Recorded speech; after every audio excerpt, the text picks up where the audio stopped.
Sir வணக்கம். வணக்கம் ஜெயச்சந்திரன். எத்தனை இடங்கள் சார் பாமகவுக்கு? இது என்டிஏ அலைன்ஸ். அதிமுக தலைமையிலான என்டிஏ அலைன்ஸ். பொதுவாக பாட்டாளி மக்கள் கட்சிக்கு இது ஒரு இயற்கையான கூட்டணி, மெகா கூட்டணி. அந்த மெகா கூட்டணியில் கௌரவமான எண்ணிக்கையில் பாட்டாளி மக்கள் கட்சி போட்டியிடுகிறது. அதுக்கான மரியாதையும் அந்தஸ்தையும் கூட்டணியினுடைய தலைமை வழங்கி இருக்கிறது. அது இன்னும் சில தினங்களுக்குள்ள வெளிப்படும். Okay sir. டாக்டர் ராமதாஸ் தரப்பும் இங்கே தான் வரப்போகிறாங்களா? நாளைக்கு பியூஷ் கோயல் சென்னை வராரு. இல்லை, எப்படி ஒருங்கிணைந்த அதிமுகவா மாற்றுறதுக்கான வேலைகளை பார்க்குறாங்களோ அதே மாதிரி ஒருங்கிணைந்த பாமகவா அன்புமணி, இன்னொரு பக்கம் ராமதாஸ், ரெண்டு பேரையும் உள்ளடக்கிய பாமகவா தான் இருக்க போதா என்டிஏ கூட்டணியில்? இல்லை, இந்த கேள்வியில் கொஞ்சம் சில மாறுதல்கள் இருக்குது. பொதுவாக பாட்டாளி மக்கள் கட்சின்னா அது மருத்துவர் அன்புமணி ராமதாஸ் அப்படின்னு உறுதியாகிடுது. இப்போது நீங்கள் பிரச்சனைகள் அடிப்படையில் சில கேள்விகளை எழுப்புறீங்க.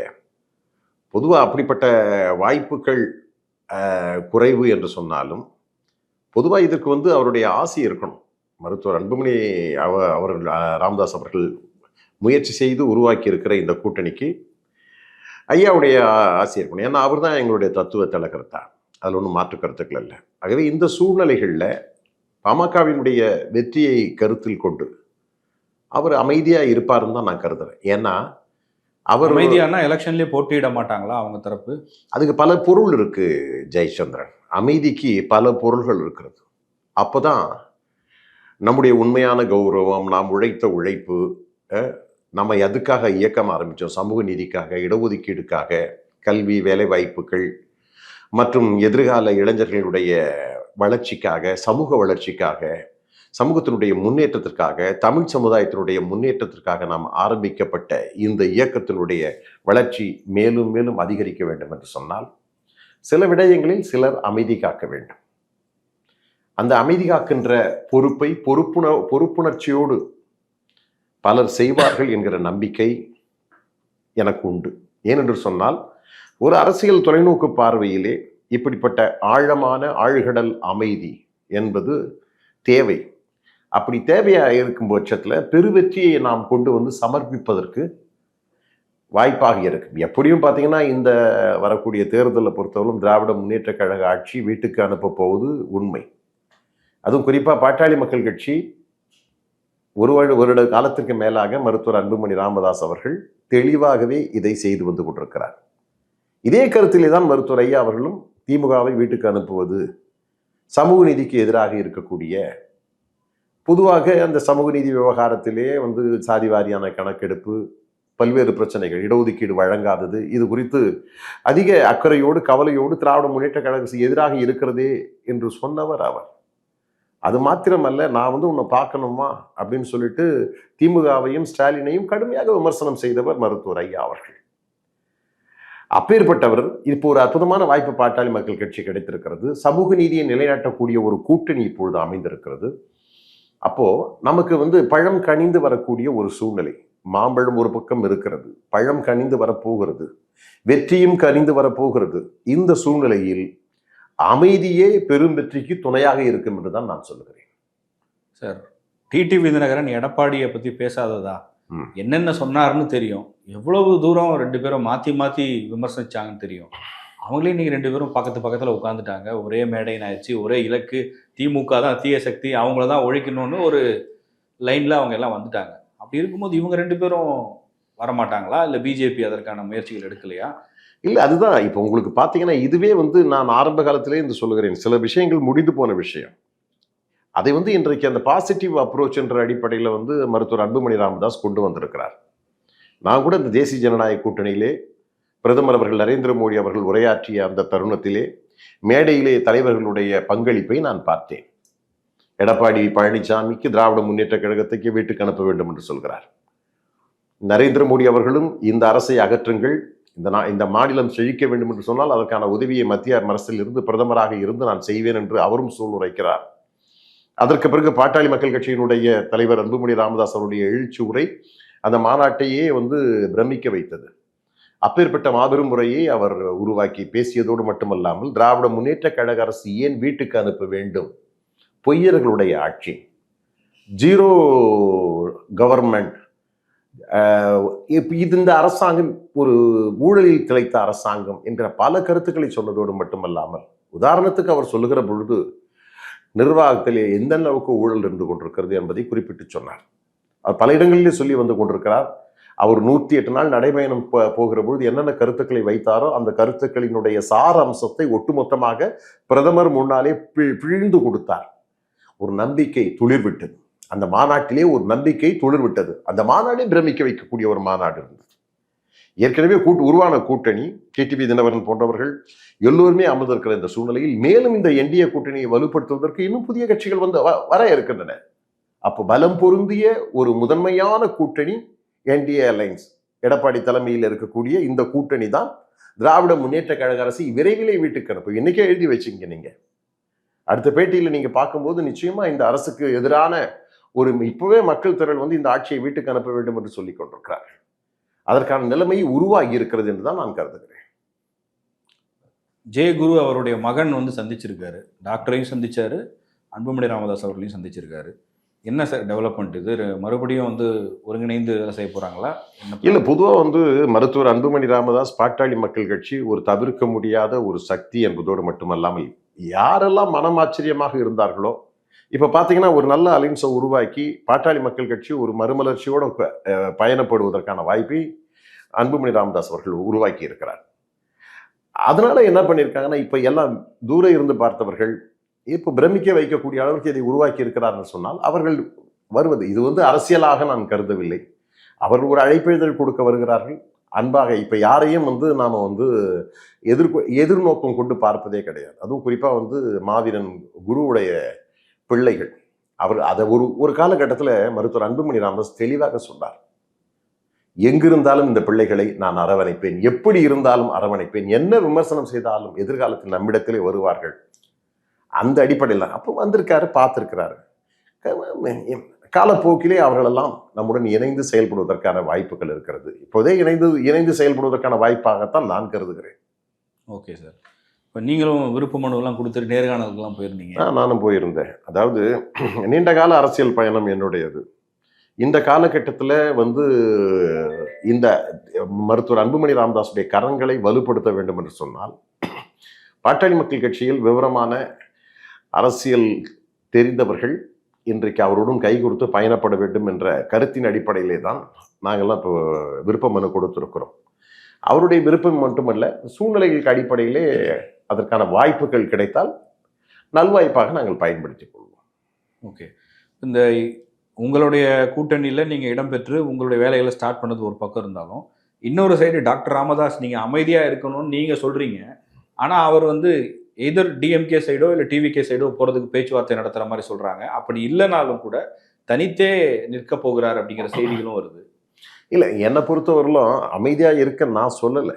அமைதியாக இருந்தால் நல்லது என்று தான் நான் சொன்னேனே தவிர, அவரை அவ்வளோ பெரிய தலைவரை அமைதியாக இருங்கன்னு நான் சொல்லக்கூடிய அளவுக்கு நான் அந்த இடத்துல நான் இல்லை.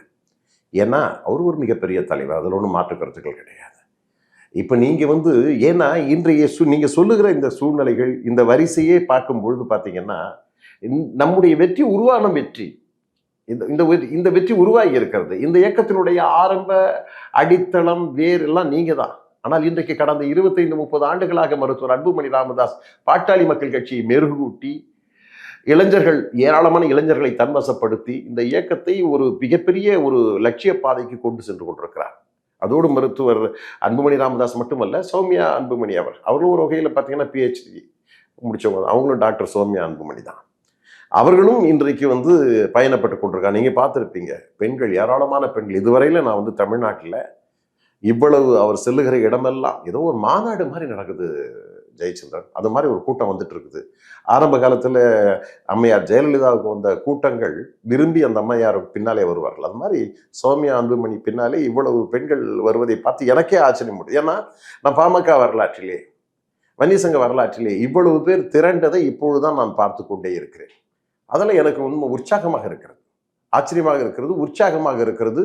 இது நிச்சயமாக இது வந்து இந்த தேர்தலுக்கு பிறகு பாருங்கள், இந்த பாட்டாளி மக்கள் கட்சியை எந்த அளவிற்கு ஒரு மேல்நிலைக்கு இவர்கள் கொண்டு வருவார்கள் என்பதை நாம் பொறுத்திருந்து பாருங்கள். Okay sir. சமீபத்தில் இன்னொரு விமர்சனமும் பாமக மேலே வருது. அதாவது நீங்கள் எத்தனை இடங்களில் போட்டிடுறீங்க அப்படின்னு பார்க்கும்போது 20 இடம், 25 இடம், 23 இடம் ஒவ்வொரு தேர்தலில் போட்டிட்டாலும் எத்தனை இடத்துல ஜெயிச்சிங்க சமீபத்தில்? அந்த எண்ணிக்கை பெருசாக இருக்கா? விசிகாவோட ஒப்பீடு வருது. பாமகவை சேர்ந்த சிலர் விசிகா 6 இடங்கள்ல தான் போட்டிடுறாங்கன்னு கேட்கும்போது அவங்க எதிர்கேள்வியா இதை வைக்கிறாங்க. நீங்க எத்தனை இடத்துல நிக்கிறீங்க, எத்தனை இடத்துல ஜெயிக்கிறீங்க? நாங்க 6 இடத்துல நின்னாலும் 4 இடத்துல ஜெயிக்கிறோம், 2 MP சீட்டு நின்னாலும் 2ஐயும் ஜெயிக்கிறோம். நீங்க எவ்வளவு இடங்கள்ல போட்டிடுறீங்க, எத்தனை இடங்கள்ல ஜெயிக்கிறீங்க, உங்க ஸ்ட்ரைக் ரேட் என்னன்னு கேட்குறாங்க. இல்ல, நல்ல கேள்வி இது, நல்ல கேள்வி இது. நான் உண்மையிலேயே இது ஒரு புரிதலோடு பார்க்க வேண்டிய ஒரு கேள்வியாகத்தான் நானும் பார்க்கிறேன். ஆனால் இதையெல்லாம் மருத்துவர் அன்புமணி ராமதாஸ் அவர்கள் உணராமல் இல்லை. அவைகளெல்லாம் உணர்ந்ததன் அடிப்படையிலே தான் பார்த்தீங்கன்னா இந்த முறை பெறக்கூடிய இடங்கள் ஒட்டுமொத்தமாக வெற்றி கோட்டுக்கு அழைத்து செல்லக்கூடிய இடங்கள் தான். அதற்கு முன்பு காமாசோமாவாக இடங்களை பெற்றோம் என்ற ஒரு கருத்து இருந்தாலும் கூட வேறு வழி இல்லாமல் கூட்டணி தலைமைக்கு நாம இப்படி எப்படி இருந்தோம். ஆனால் இன்றைக்கு மருத்துவர் அன்புமணி ராமதாஸ் சாமானியர் அல்ல. அதே நேரத்திலே இந்த பயணம் இனிமேல் மாறும்னு சொல்றேன். நீங்க சொல்ற மாதிரி நாம திமுக, அதிமுக, பாமக அப்படின்ற வரிசையில் தான் இருக்கிறோமே தவிர நீங்க கீழே உதாரணத்துக்கு சொல்லுகிற கட்சிகள் அடிப்படையில் இல்லை. அவங்க ஒரு சீட்டு வாங்கி ஒரு சீட்டு ஜெயிக்கிறாங்க, 2 சீட்டு வாங்கி ஜெயிக்கிறாங்க. ஒரு காலத்திலே சட்டமன்ற தேர்தலிலே பல முறை தனித்து நின்றது பாட்டாளி மக்கள் கட்சி. அதே போல பாட்டாளி மக்கள் கட்சியினுடைய துவக்கங்களிலே எந்த கொள்கைகளை சொல்லி வளர்த்தோமோ அந்த கொள்கையிலே இருந்து ஒரு சின்ன நழுவல் கூட கிடையாது. இன்றைக்கு மக்கள் தொலைக்காட்சியை நாம் நடத்துகிறோம் என்று சொன்னால் வியாபார ரீதியாக கூட நம்ம நடத்தலை. ஏன்னா சேவை மனப்பான்மை, தமிழ் தொண்டு, பண்பாடு, கலை, விவசாயம் இவைகளை தழைத்தோங்க வேண்டும் என்பதற்காக ஒரு தொலைக்காட்சி, அதில் ஒரு கொள்கை, ஒரு தொலைக்காட்சி நடத்துகிற பொழுதே அந்த கொள்கை, மரபு, அந்த கோட் ஆஃப் கான்டக்ட் என்று சொல்லக்கூடிய அந்த நன்னடத்து விதிகளோடு நாம் நடத்துகிறோம். அரசியல் கட்சி நடத்துகிற பொழுதும் அப்படித்தான் நாம் நடத்தி கொண்டிருக்கிறோம். சமூக நீதி, ஜனநாயகம், சமத்துவம் என்கிற அந்த லட்சிய கோட்டிலே இருந்து நாம் தவறுவது இல்லை. அந்த கோட்டை உருவாக்கி கொடுத்தவர் யார் என்று உங்களுக்கு நன்றாகவே தெரியும். அதிலே இருந்து ஒரு அற்புதமான ஒரு தலைவன் உருவாகி அதை கொண்டு செல்லுகிற பொழுது அதை நாம் இன்றைக்கு ஆழமாக ரசிக்க வேண்டும்.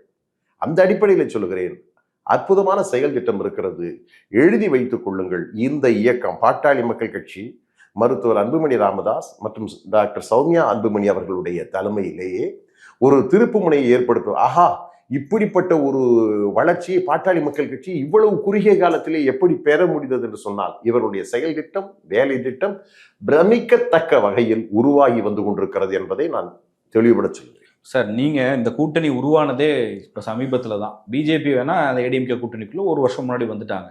பாமக வந்ததாக இருக்கட்டும், டிடிவி தினகரன் வந்ததாக இருக்கட்டும், எல்லாம் இப்போ ஒரு வாரம் 2 வாரம் 1 மாதம் முன்னாடி நடந்த விஷயம்தான். இந்த கூட்டணியே நீங்கள் பெருசாக ஜெயிக்கும்னு சொல்கிறீங்கன்னா 2019 2021 2024 இந்த கூட்டணி உடையாம அப்படியே காப்பாத்திட்டு இருக்காரு ஸ்டாலின். அப்ப அந்த கூட்டணியோட பர்ஃபார்மன்ஸ் எவ்வளவு பெருசா இருக்கும், அவங்களுக்கு முன்னாடி உங்களுடைய வெற்றின்றது எந்த அளவுக்கு சாத்தியம்? யதார்த்தமான ஒரு கேள்வி வருது. இதுவும் கேட்க வேண்டிய கேள்விதான், நியாயமான கேள்விதான். ஆனா அதே நேரத்துல ஒரு பலகீனமான ஒரு அணியை இன்றைக்கு வைத்துக் கொண்டிருக்கிறார் திமுகவினுடைய தலைவர் ஸ்டாலின். எப்படி சார்?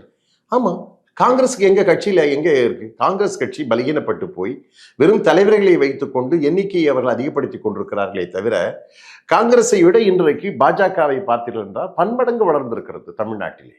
இதை நீங்களே ஒத்துப்பீங்கன்னு நினைக்கிறேன். நீங்க அவங்க வச்சிருங்க, இங்க திமுகவுக்கு மாற்றா இங்க அதிமுக, அங்க நீங்க பாஜகவுக்கு மாற்றா காங்கிரஸ் நீங்க சொல்லுகிற பொழுது அந்த காங்கிரஸ் பலகீனப்பட்டு இருக்கிறது. எண்ணிக்கையை அதிகரித்து கேட்கலாம், சூழலுக்கு ஏற்ப அவர்கள் இங்கே போற அங்க போறன்னு மிரட்டி கேட்கலாம். டபுள் டிஜிட்ல எம்எல்ஏ வச்சிருக்காங்க, 9 எம்பிக்கள் இருக்காங்க. பிஜேபிக்கு என்ன சார்? மனசாட்சி உள்ள காங்கிரஸ்காரர்களை பார்த்து கேட்கிறேன், தமிழக மக்களை பார்த்து கேட்கிறேன். காங்கிரஸ் அடிமட்டத்திலே கட்சி எங்கே இருக்கிறது? கிராமங்களிலே கட்சி எங்கே இருக்கிறது? கூட்டணி பலத்தின் மூலமாகத்தான், அதை சார்ந்துதான் ஏறக்குறைய 60 ஆண்டுகளாக காங்கிரஸ் பயணப்பட்டு கொண்டிருக்கிறதே தவிர பாஜக போல் அப்படி கிடையாது. பாஜக படிப்படியாக வளர்ந்து வந்து கொண்டிருக்கிறது. தமிழ்நாட்டை பொறுத்தவரையிலே காங்கிரஸை விட 5 மடங்கு அதிகமாக வளர்த்து வைத்திருக்கிறது. கடந்த நாடாளுமன்ற தேர்தலிலே பாஜக பாமக கூட்டணியில் எடுக்கப்பட்ட சதவீதத்தை கணக்கிட்டு பார்க்கிற பொழுதே பிரமிக்க வைக்கும், ஆச்சரியம் ஊட்டும், அந்த அளவுக்கு வளர்ந்திருக்கிறது. குறிப்பாக அண்ணாமலை போன்றவர்களுடைய அந்த தலைமையின் கீழே பாஜக பன்மடங்கு வளர்த்து எடுக்கப்பட்டிருக்கிறது சொன்னால் அந்த தமிழக பாஜகவுக்கு முன்னாலே காங்கிரஸ், ஆனால் அதை சொல்லக்கூடாது, என் வாயால சொல்லக்கூடாது, ஒரு மூத்த அரசியலாக இருந்து நம்ம சொல்லக்கூடாது, கால் தூசிக்கு சமமாகத்தான் நான் பார்க்கிறேன். என்ன சார், நீங்கள் தமிழ்நாட்டில் பிஜேபி வளர்ந்துருக்குன்னு சொல்கிறீங்க, எந்த வகையில் நீங்கள் அளவிடுறீங்க? சோஷியல் மீடியாவை வச்சு சொல்கிறீங்களா, இல்லை இந்த கூட்டணியே எடுத்துக்கிட்டாலும் கூட இப்போ அதிமுகவில் பிளவுகள் இருக்குன்னு பேசப்பட்டு டிடிவி தினகரன் இப்போ கடைசி நேரத்தில் வந்து சேர்ந்திருக்காரு. தலைவர்களுக்குள்ள ஒற்றுமை ஏற்பட்டாலும் தொண்டர்களுக்குள்ள அந்த ஒற்றுமை ஏற்படுமான்ற கேள்வி வருது. நான் அதுக்கு தான் ஆணித்தரமா சொன்னேன். 2019 நடைபெற்ற நாடாளுமன்ற தேர்தலை உதாரணம் காட்டி உங்களிடத்தில் பேசினேன். அப்பொழுது எழுக்கப்பட்ட விழுக்காடையும் நான் காட்டினேன். அப்போ அன்றைய சூழ்நிலையிலே அண்ணாமலை தலைமையிலே பாட்டாளி மக்கள் கட்சி மட்டும் இருக்கக்கூடிய ஒரு அதிமுக திமுக தவிர்த்து இருக்கும்போதே அவர்கள் இந்த அளவுக்கு வாக்கு விகிதத்தை அதிகரித்து காட்டியிருக்கிறார்கள். அதே நேரத்திலே ஒன்றுபட்ட அன்றைக்கு அதிமுகவுடன் இணைந்திருந்தோம் என்று சொன்னால் ஏறக்குறைய திராவிட முன்னேற்ற கழகத்தை ஒட்டுமொத்தமாகவே அவர்கள் சாய்த்திருக்க முடியும். ஆனால் சட்டமன்ற தேர்தலிலே நிச்சயமாக சமூக மக்களுடைய நிலை கருதி இன்றைக்கு அவர்கள் ஒன்று கூடியிருக்கிறார்கள். ஒன்று கூடியதனுடைய விளைவு காரணம் என்று சொன்னால் தமிழகம் வளர்ச்சியிலே முதல் மாநிலமாக திகழ வேண்டும் என்று சொன்னால் இவர்கள் ஆட்சி அதிகாரத்திலே வருகிற பொழுது இவர்கள் நலன்கள் எல்லா துறைகளிலும் ஊழல் நடைபெற்றது. உதாரணத்துக்கு உங்களுக்கு நல்லாவே தெரியும், மழை வந்தா அந்த மழை நீர் வடிகாலுக்காக மழை நீரை அப்புறப்படுத்துவதற்காக சென்னையிலே மற்ற நகரங்களில், ஆனால் இன்னைக்கு ஒரு சின்ன சிறுமழை பெய்தாலும் கூட இன்றைக்கு பெருமளவு மக்கள் பாதிக்கப்படக்கூடிய அளவுக்கு சூழ்நிலை இன்றைக்கும் அப்படி இருக்கிறது. போட்ட பணம் என்னாச்சு? இதைத்தான் மருத்துவர் அன்புமணி ராமதாசும் கேட்கிறார், அண்ணாமலை அவர்களும் கேட்கிறார்கள், எடப்பாடியும் கேட்கிறார். இல்ல சார், நீங்க 2024 நாடாளுமன்ற தேர்தலில் ஒரு கணக்கு சொல்றீங்க. அதுல வாங்கின ஓட் பர்சன்டேஜை பாருங்க, அதிமுக இருந்திருந்தா நாங்க தான் ஜெயிச்சிருப்போம்னு சொல்றீங்க. அன்னைக்கு அண்ணாமலை இருந்தார், இன்னைக்கு அண்ணாமலை தலைமை பொறுப்புல இல்லையே. இல்ல, தலைமை பொறுப்பு இல்லைன்னா கூட இங்க பாருங்க, இரட்டை குழல் துப்பாக்கியாக நயினார் நாகேந்திரனும் அண்ணாமலை அவர்களும் இணைந்து செயல்படுகிறார்கள். என்ன கருத்து வேறுபாடு இருக்கிறது? என்ன முட்டல் மோதல் இருக்கிறது? தூரம் இருந்து பார்க்கக்கூடிய அடுத்த கட்சிக்காரனுடைய என்னுடைய பார்வையில இருந்து நீங்க பாருங்க, அண்ணாமலை ஆராதிக்கிறார்கள், அண்ணாமலையை வரவேற்கிறார்கள். அதே நேரத்தில் நயினார் நாகேந்திரனுடைய தலைமையும் சிறப்பாக செயல்பட்டுக் கொண்டிருக்கிறது. ஒன்றுபட்ட இந்த கூட்டணி உருவாவதற்கு உந்து சக்தியாக நயினார் நாகேந்திரன் இருந்து கொண்டிருக்கிறார். ஆகவே அவரிடம் கருத்து வேறுபாடுகள் இல்லை, ஒருங்கிணைந்த செயல்பாடு இருக்கிறது. அவருடைய தலைமை வழிகாட்டுகிறதன் அடிப்படையிலே அண்ணாமலையும் செயல்படுகிறார், நயினார் நாகேந்திரன் செயல்படுகிறார். ஆக பாஜகவிலே உட்கட்சி மோதல் முரண்பாடுகள் ஒண்ணுமே கிடையாது. ஆகவே பிளஸ் தான், எல்லாமே பிளஸ் தான். நயினார் நாகேந்திரன் ஒரு பிளஸ், அண்ணாமலை ஒரு பிளஸ் தான். ஆக மோடியினுடைய வழிகாட்டுதல் நிச்சயமாய் தமிழ்நாட்டை பொறுத்தவரையிலே தமிழுக்காகவும் தமிழ் மொழிக்காகவும் தமிழ் மாநிலத்திற்காகவும் மோடி அவர்கள் அதிக ஆர்வத்தோடு செயல்படுவார் என்ற நம்பிக்கை தமிழக மக்களுக்கு ஏற்பட்டிருக்கிறது. அந்த அடிப்படையிலே தான் இந்த கூட்டணிக்கு இதெல்லாம் கூடுதல் பலம் என்று சொல்ல வருகிறேன். ஓகே, அன்னைக்கு நீங்க 2024 சொன்னதுனால நான் கேட்கிறேன். அன்னைக்கு விஜய் களத்துல இல்ல, இன்னைக்கு அவர் களத்துல இருக்காரு. இன்னைக்கும் அதே ஓட் பர்சன்டேஜ் வாங்கிடுவோம், இல்ல அதை விட அதிகமா வாங்கிடுவோம்ன்றது எப்படி யதார்த்தத்துல சாத்தியம்? இது நமக்கு பாதிப்பே கிடையாதுங்க. அதாவது இந்த கூட்டணியை பொறுத்தவரையிலே இந்த எள்ளளவு பாதிப்பு இல்லை. இது ஒட்டுமொத்தமாக திராவிட முன்னேற்ற கழகத்தை பாதிக்கக்கூடிய ஒரு சூழல் இருக்கிறது. விடுதலை சிறுத்தைகளை பாதிக்கும், அதே போல நாம் தமிழர் கட்சியை பாதிக்கும். அது இதன் காரணமாக இந்த தேசிய ஜனநாயக கூட்டணியில் இருக்கக்கூடிய எந்த கட்சிகளுக்கும் பாதிப்பு வராத ஒரு செயல்பாடு தான் தமிழக வெற்றி கழகத்துடைய நிலைப்பாடாக இருக்குன்னு நான் கருதுகிறேன். இதுல எந்த வகையிலும் அவர்கள் இதை பற்றி கவலைப்பட வேண்டியவர்கள் நாங்கள் அல்ல, விஜயை பற்றி கவலைப்பட வேண்டியவர்கள் நாங்கள் அல்ல, திமுக தான் அதை பற்றி கவலைப்பட வேண்டும். அவங்க ஒரு ட்ராக் வேற. பெரும்பாலும் அதிமுக ஓட்டை தான் பிரிக்க போறாருன்னு வரக்கூடிய சர்வேக்கள்லாம் சொல்லுது. இல்லை, இது போலி சர்வேக்களாகத்தான் இருக்கப்படும். நான் சொல்லுகிறேன், அடித்து சொல்கிறேன், நீண்டகால அரசியல் பயணம் செய்தவன் என்கிற அடிப்படையிலும் தேர்தல் அரசியலிலே பலமுறை பங்கு பெற்றவன் என்கிற முறையிலும் அடித்து சொல்லுகிறேன்.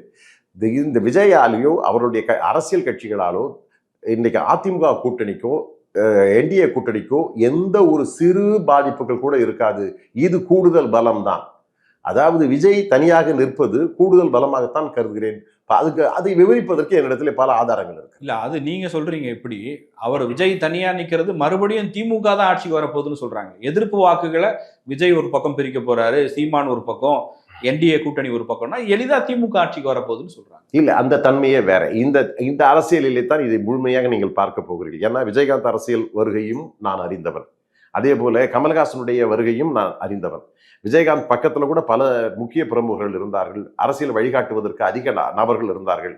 அதே போல சொல்ல போனா மக்கள் நீதி மையத்துக்கு கூட நிறைய வழிகாட்டிகள் இருந்தார்கள், படித்தவர்கள் நிறைய பேர் வந்திருந்தார்கள். ஆனால் அவருடைய எதிர்கால அரசியல் அதை விட இந்த விஜயனுடைய அரசியல் பெரிதாக உருவாகும் என்றும் நான் கருதவில்லை. அதே நேரத்திலே பொதுவாக இன்றைக்கு இருக்கக்கூடிய மனநிலை என்பது வேறு. களத்திற்கு வருகிற பொழுது ரசிகர்கள் நிறைய பேர் இருக்காங்க. ரஜினிகாந்த் ரசிகர்கள் இருக்கிறார்கள், அஜித் ரசிகர்கள் இருக்கிறார்கள். அவர்களுடைய எண்ணங்கள் எல்லாம் இருக்கும். அதாவது இன்றைக்கு வேண்டுமானால் அவர்கள் ஏதோ தேர்தலுக்காக வாக்குக்காக பாவலா செய்யலாமே தவிர ஒவ்வொரு இளைஞன் மத்தியிலும் ஒரு ரசிகத்தன்மை இருக்கும். அந்த ரசிகனும் அந்த தலைவனையும் விட்டு கொடுக்க மாட்டார்கள். அந்த அந்த தன்மை நிச்சயமாக அது அதிமுகவுக்கு ஆதரவாக, கூட்டணிக்கு ஆதரவாக இருக்கும் என்று நான் கருதுகிறேன். ஏன்னா இது வந்து சைக்காலஜி அப்ரோச் தான், உளவியல் ரீதியாகவே நான் சொல்லுவேன். எந்த நடிகரோட ரசிகர்கள் அதிமுக கூட்டணிக்கு ஓட்டு போட்டுருவாங்கன்னு நினைக்கிறீங்க நீங்க? நிச்சயமா நிச்சயமா சொல்லுகிறேன். ரஜினி ரசிகர்கள் உட்பட, அஜித் ரசிகர்கள் உட்பட நிச்சயமாக இவர்களெல்லாம் மறைமுகமாகவும் வேலையே வாக்கு மட்டும் அல்ல, நேரடியாகவே வாக்கு செலுத்துவார்கள். அவர்கள் வாக்கு களத்திலே கூட பணியாற்றி, மறைமுகமாக களத்திலே பணியாற்றி. சரி, உங்க லாஜிக் நான் புரிஞ்சுக்கிறேன். விஜய வந்து அஜித் ரசிகர்களும் ரஜினி ரசிகர்களும் ஆதரிக்க மாட்டாங்கன்னா அவங்களுக்கு 2 சாய்ஸ் இருக்குல்ல. அதிமுக மட்டும் எப்படி சொல்லிட முடியும்? திமுகவுக்கு போட்டாங்கன்னா இல்ல, அதுக்கான வாய்ப்புகள் கொஞ்சம் கூட கிடையாது. ஏன்னா முற்றிலுமாக இன்றைக்கு அவர்கள் திராவிட முன்னேற்ற கழக அரசை ஒட்டுமொத்தமான மக்களும் இன்றைக்கு வெறுக்க ஆரம்பித்து விட்டார்கள். அது ஒரு புறம் இருக்கிறது. ஆகவே அவர்கள் மாற்று அரசியல் என்று போது நரேந்திர மோடியினுடைய வளர்ச்சி, உலக அளவிலான வளர்ச்சியை பார்த்து பிரமிக்கிறார்கள். அதே மாதிரி அன்புமணி ராமதாஸ் போன்ற இளைய தலைமுறையை பற்றி ரஜினிகாந்த் ஆரம்பத்திலே பாராட்டி இருக்கிறார். ரஜினிகாந்த், நீங்க ஏன் அரசியலுக்கு வரலன்ற ஒரு கேள்வி வருகிற பொழுது, ஏன் படித்தவர்கள், அதை விட திறமையாக நிர்வாகம் செய்யக்கூடியவர்கள், ஏற்கனவே வந்து அமைச்சர் பொறுப்பில் இருந்த அன்புமணி ராமதாஸை பாருங்கள், அவரை போன்றவர்கள் எல்லாம் தமிழ்நாட்டிலே அரசியல் செய்கிறார்கள் என்று ரஜினிகாந்த் அவர்கள் வாயார புகழ்ந்திருக்கிறார். அது உங்களுக்கே வெளியே வந்திருக்குது. அது அந்த அந்த படக்காட்சி என்னிடத்துல இருக்கிறது. அதே போலவே இன்னைக்கு நானும் வந்து ஒரு அஜித் ரசிகர் தான், நானும் ஒரு ரஜினிகாந்த் ரசிகர் தான். அதே நேரத்திலே நான் விஜய் படங்கள் நல்ல படங்களாக வந்தால், நல்ல படங்களாக வந்திருந்தால் நான் பார்த்திருப்பேன். ஆனால் அதே சூழலிலே இன்றைய நிலையை பொறுத்தவரையிலே அஜித் போன்ற நல்ல உள்ளங்கள், நாங்கள் இப்போ நான் மட்டுமல்ல, எங்கள் பாட்டாளி மக்கள் கட்சியில் பார்த்தீங்கன்னா நாங்கள்லாம் வந்து அன்புமணி ராமதாஸ் வந்து அஜித்தை அவர் மிகவும் ரசிக்கக்கூடியதும் அவர் படங்களை விரும்பி பார்க்கக்கூடியவர். ஏன் பலமுறை நான் அஜித் ரசிகர் என்றே அன்புமணி ராமதாஸ் அவர்கள் குறிப்பிட்டிருக்கிறார். அதே போல ரஜினியினுடைய படங்களை நாங்கள் தொடர்ந்து பார்ப்போம். பாட்டாளி மக்கள் கட்சியிலே இந்த கருத்துக்கு பிறகு பாட்டாளி மக்கள் கட்சியில் பல பேர் வந்து ரஜினிகாந்தனுடைய ஃபேன்களாகவே நாங்கள் மாறிவிட்டோம். அந்த மாதிரியான அரசியல் சூழ்நிலையில ரஜினி ரசிகர்கள் உங்களுக்கு ஓட்டு போடுவாங்கன்னு நீங்க சொல்றது யதார்த்தத்துக்கு எப்படி சார்? 2004 அவங்க யோசிப்பாங்க. இது நடைமுறை சாத்தியம், அது கடந்த காலம் இருக்கிறது. ஆனால் அன்புமணியினுடைய வருகைக்கு பிறகு ரஜினிகாந்துடைய ஒட்டுமொத்த ரசிகர்கள் அன்புமணி மீது பாசம் கொண்டிருக்கிறார்கள். ரஜினிகாந்த் மீது பாசம் கொண்ட அத்தனை நல்ல உள்ளங்களும் இன்றைக்கு வந்து அன்புமணி மீது பாசம் கொண்டிருக்கிறார்கள். அவர் திறமையை பார்த்து வியந்து போயிருக்கிறார்கள். அதைத்தான் நாங்கள் சுட்டிக்காட்ட விரும்புகிறோம். அதே நேரத்தில் இவர்கள் எங்களை ஆதரிக்க வேண்டும் என்று தலைவர்கள் சொல்ல வேண்டும் என்று நான் கருதவில்லை. கீழே இருக்கக்கூடிய கள நிலவரத்தை நான் சொல்லுகிறேன். நீங்க இப்படிப்பட்ட ஒரு அரசியலை கொண்டு வந்து இப்படி திணித்து ஒரு மிகப்பெரிய வெற்றியை மழுங்கடிக்க நினைக்கிற பொழுது இந்த பி டீம் ஏ டீமுக்கெல்லாம் சரியான வாய்ப்பாக இங்கே இருக்கக்கூடிய ரசிகர்கள், அந்த நான் சொல்லுகிற இந்த ரசிகர்கள், இவர்கள் நிச்சயமாக மாற்று அரசியலை தேடுகிற பொழுது அந்த மாற்று அரசியலாக பாட்டாளி மக்கள் கட்சி, அதிமுக, பாஜக, இன்னும் பிற அரசியல் கட்சிகள் தான் அவர்கள் மனதிலே வந்து நிழலாடும் என்று நான் சொல்லுகிறேன். இன்னும் நேரடியா சொல்லணும்னா விஜயோட அரசியல் வருகை 2 சமூகங்களில் இருந்து பெருமளவு வாக்குகளை ஈர்க்க போகிறது. ஒன்று பட்டியல் சமூகம், இன்னொன்று வன்னியர் சமூகம். இந்த 2 சமூகத்தில் இருந்து மிகப்பெரிய அளவுக்கான வாக்குகளை விஜய் ஈர்க்கிறார்னு சொல்றாங்க கிரவுண்ட்ல ஒர்க் பண்றவங்க. இல்லை, உங்க கேள்வியை வந்து பொதுவா பாத்தீங்கன்னா பாட்டாளி மக்கள் கட்சி ஆரம்ப காலத்திலே இருந்து இந்த ரசிகத்தன்மை என்பதோடு மட்டுமல்ல, வன்னியர்களை பொறுத்தவரையிலே விவசாயம், கல்வி, தொழில் இந்த வகையிலே வந்து அதிக அக்கறையோடு செயல்பட்டு கொண்டிருப்பார்கள். அதே மாதிரி இந்த ஒடுக்கப்பட்ட மக்கள் இருக்கிறாங்க பார்த்தீங்களா, அவங்க சாமானியர்கள் அல்ல, இன்றைய சூழ்நிலையை உணர்ந்திருக்கிறார்கள். படித்த இளைஞர்கள் இன்றைக்கு வந்து கொண்டிருக்கிறார்கள். மேம்போக்கான இளைஞர்தனம், ரசிகத்தனம் என்பது வேறு. அவர்கள் வேண்டுமானாலும் ஆதரிக்கலாம். ஆனால் உண்மையிலேயே இந்த பண்பாடு உள்ள, கல்வி படித்து முன்னேறி இந்த தானும் முன்னேற வேண்டும், குடும்பமும் முன்னேற வேண்டும், சமூகமும் முன்னேற வேண்டும் என்று துடிக்கக்கூடிய இளைஞர்கள் தான் இந்த நாட்டிலே ஏராளமாக இருக்கிறார்கள். 75-80% விதமான இந்த இளைஞர்கள் இந்த கூட்டணியை ஆதரிப்பார்கள். அந்த கூட்டணிக்கு வரக்கூடியவர்கள் திரையரங்குகளுக்கு போய் அவங்க சொல்ற மாதிரி விசிலடிக்க கூட்டக்கூடிய கூட்டம் அல்ல அப்படின்னு சொல்லலாம். அந்த கூட்டம் தான் அவங்களை ஆதரிப்பதற்கான வாய்ப்பு இருக்கிறது. அவர்களும் ஒருவேளை அவருடைய குடும்பத்தினர்கள் எடுத்து சொல்லுகிற பொழுது நிலைமையை உணர்ந்து வாக்கை இன்றைக்கு என்டிஏ கூட்டணிக்கு போடுவதற்கான வாய்ப்புகள் இருக்கு. விஜய் ரசிகர்களே உங்களுக்கு ஓட்டு போடுவாங்க நம்புறீங்க? இந்த பொறுத்திருந்து பாருங்கன்ற கள நிலவரம் பொறுத்திருந்து பாருங்க. நீங்க அரசியல் நீண்ட காலமாக பயணப்பட்டதாலே நான் சொல்லுகிறேன். இன்றைக்கு வந்து விஜயகாந்த் வந்தப்ப விருதாச்சலம் ஞாபகம் இருக்கும்னு நினைக்கிறேன் உங்களுக்கு. ஆமா, அரை தொகுதி ஒரு தொகுதியை வச்சு நீங்க பேசாதீங்க. அன்றைய அரசியல் சூழ்நிலை என்பது வேறு. இன்றைக்கு சமூக ஊடகங்களின் மூலமாக விழிப்படைந்த இளைஞர்கள் எதுவாக இருந்தாலும் உலகிலே நடப்பது என்ன என்பதை உணர்ந்து கொள்ளக்கூடிய அறிவார்ந்த இளைஞர் சமுதாயம் இன்றைக்கு தமிழகத்தில் இருந்து, குறிப்பாக உலகத்திலே எந்த மூலையிலே பார்த்தாலும் அறிவுகள் கொட்டி கிடக்கக்கூடிய இளைஞர் சமுதாயம் இப்படி சீரழிவு கலாச்சாரத்துக்கு சென்று தங்களை தங்களே வருத்தி கொள்ள மாட்டார்கள் என்று தெரியும். உதாரணத்துக்கு உங்களுக்கு தெரியும், அந்த ஒரே ஒரு ஆரம்ப காலத்திலேயே மக்களை சந்திக்க இவர் வருவதற்கு முன்பாகவே 41 உயிர்கள் பலி கொடுக்கப்பட்டது. அதற்கு காரணமானவர்கள் இன்னைக்கு வந்து மக்களை நாங்கள் வாழ வைப்போம் என்று சொன்னால் மக்கள் நம்புவார்களா? அந்த அப்பப்போ நிழலாடுதே, அந்த 49 உயிர்கள் அப்படியே நிலகுலைஞ்சு போயிருக்கேன், செத்து போய் கீழே விழுதே. அந்த நேரத்தில் வந்து அந்த மக்களை அருகிலே இருந்து பார்த்து கவனிக்க முடியாமல் ஓடோடி வந்து நீங்களா அந்த நாட்டு நாளைக்கு இந்த மாநிலத்தை ஆள போகிறீர்கள், இந்த மாநிலத்தை காக்க போகிறீர்கள், இந்த ஒரு பான சோத்துக்கு ஒரு சோறு பதம் இல்லையா? நான் அவரை வந்து குறைச்சி மதிப்பிடுறதுக்காக சொல்லலை, நிதர்சன உண்மை. ஒரு அரசியலுடைய தலைமை எப்படி இருக்க வேண்டும் என்பதற்கு உதாரணத்தை அந்த ஒரு நிகழ்விலேயே தன்னைக்கு தவற விட்டுட்டீங்க நீங்க. அன்னைக்கு இதே விஜய்க்கு ஆதரவா இருந்தது உங்க கூட்டணி தலைவர்கள் எடப்பாடி பழனிசாமியும் அண்ணாமலையும் தான். நாங்க வந்து அது கருத்து சொல்ல விரும்பவில்லை, ஆனால் உயிரிழப்பை நாங்கள் கடுமையாக கண்டித்தோம். அரசு நிர்வாகம் அந்த நேரத்திலே இப்படிப்பட்ட பெருங்கூட்டத்தை அனுமதிக்க கூடாது என்று சொன்னோம். அதே நேரத்தில் பெருங்கூட்டம் கூட்ட வேண்டும் என்கிற முனைப்போடே தன்னுடைய மாஸ் லீடராக தன்னை வெளிப்படுத்திக் கொள்ள வேண்டும் என்கிற எண்ணத்துல நீங்க செய்த சதி வேலைகள், அந்த சதி வேலைகள் காலமாக இருந்த, அதாவது உயிரிழப்புகள் முழுக்க காரணமானது யார் என்று உங்களுக்கு தெரியும். அக்கௌண்டபிலிட்டி, பொறுப்பேற்க தன்மை ஒரு இயக்கத்திற்கு வர வேண்டும் என்று சொன்னால் அதனுடைய தலைமை சரியான வழிகாட்டுதலாக இருக்க வேண்டும். இன்னைக்கு நீங்க மருத்துவர் அன்புமணி ராமதாஸ் பாருங்க, இந்த கூட்டத்தில் இவ்வளவுதான் பேர் வரணும், இப்படிதான் இருக்கணும்னா அதுக்கேற்ற மாதிரியான திட்டங்களை வகுக்கக்கூடியவர். 108 நாள் பெருங்கூட்டம் அவர் பின்னாடியே போச்சே, நடந்து போனாரே, கீழறங்கி நடந்து போனாரே, பெருங்கூட்டம் வந்ததே, ஆர்ப்பரிக்கிற கூட்டம் வந்ததே. நீ எடுத்து பாருங்க, நீங்களாவது கூட்டப்படுகிற கூட்டம். உங்களுடைய பக்கத்தில் இருக்கக்கூடிய பொதுச் செயலாளர் போன்றவர்கள் எல்லாம் வந்து அங்க இருக்கிறவங்க இங்க இருக்கிறவங்க வாங்க வாங்கன்னு சொல்லி கூப்பிட்டா போல. பாண்டிச்சேரி நிகழ்வுல தெரியும் இல்லை உங்களுக்கு, கூட்டம் இல்லைன்றதுக்காக வெளியே போய் நீங்க வாங்க உள்ள விடுங்கன்னு சொல்லி கூட்டம். அந்த மாதிரி இல்லை அன்புமணி ராமதாஸோட கூட்டம். பெரும் கூட்டம் வந்தது. ஏதாவது ஒரு சின்ன அசம்பாவித சம்பவங்கள் நடந்ததா? சிராய்ப்புகள் நடந்ததா? உயிரிழப்புகள் நடந்ததா? எதுவுமே இல்லை. இதெல்லாம் பாட்டாளி மக்கள் கட்சியை பார்த்து பாடம் கற்றுக்கொள்ள வேண்டும் இந்த இயக்கங்கள்லாம். நீங்க ஒரு நாள் வெளியே வந்து 41 பேர் செத்துட்டு நான் இந்த மாநிலத்தை வாழ வைக்க வந்திருக்கிறேன், அது தீய சக்தி இது தீய சக்தின்னு சொன்னா, இப்ப முதல்ல நாம வருகிற பொழுதே நாம் தீய சக்தியாகவே உள்ளே நுழைகிற பொழுது எவ்வளவு கவலை, நெஞ்சு உருகி போகுது. இத்தனை உயிர்கள் பலியானது பிறகு இவர்கள் இந்த மாநிலத்தை காப்பாற்றுவார்கள் என்ற ஒரு நம்பிக்கையை வைத்துக் கொண்டு, ஆனா இந்த மக்களை நீங்கள் சரியாக எடை போடவில்லை என்றுதான் பொருள், இந்த இளைஞர்களை நீங்கள் சரியாக எடை போடவில்லை என்றுதான் பொருள். இப்ப நீங்க அவங்க கூட்டட்டும் கூடுவதற்கு மறுக்கிறார்கள், பெண்கள் வர மறுக்கிறார்கள், குழந்தைகள் வர மறுக்கிறார்கள், இளைஞர்கள் வர மறுக்கிறார்கள். ஏன் என்று சொன்னால் அவர்களுக்கு உயிர் பயம் இன்றைக்கு இருந்து விட்டது. ஏன்னு சொன்னால் இந்த கூட்டத்துல போனோம்னு சொன்னா இந்த கூட்டம் வந்து ஒரு எஜுகேட்டட் இல்லாத ஒரு மாசம் தான் உருவாக்குறாங்க. கல்விக்க இல்ல அந்த ஒரு எஜுகேட்டட் இல்லாத ஒரு மாசம் உருவாக்கி ஒரு வீணான ஒரு சூழல்களை உருவாக்கி கொலைப்பழியை உருவாக்கக்கூடிய அளவுக்கு தான் நடக்கும். அதனால இப்பொழுது மக்கள் எச்சரிக்கையாக இருக்கிறார்கள். இவ்வளவு பெருங்கூட்டம் கூடுவதற்கான வாய்ப்பே கிடையாது. அப்படி கூட்டினார்கள் என்று சொன்னால் மீண்டும் தவறு செய்கிறார்கள். அதன் மூலமாக இந்த மாநிலத்தில் இருக்கக்கூடிய இளைஞர் சமுதாயத்தையும் பெண்களையும் கொலை செய்ய அவர்கள் முயற்சி செய்கிறார்கள் என்று இதான் வழக்கு இருக்கு இல்லையா? வழக்கினுடைய தீர்ப்பு வருகிற பொழுது யாருக்கு எதிராக வருகிறது என்று பாருங்கள். இதில் பெருங்குற்றம் செய்தவர்கள் திமுகவினரும் இன்றைக்கு தமிழக வெற்றி கழகம் தான்.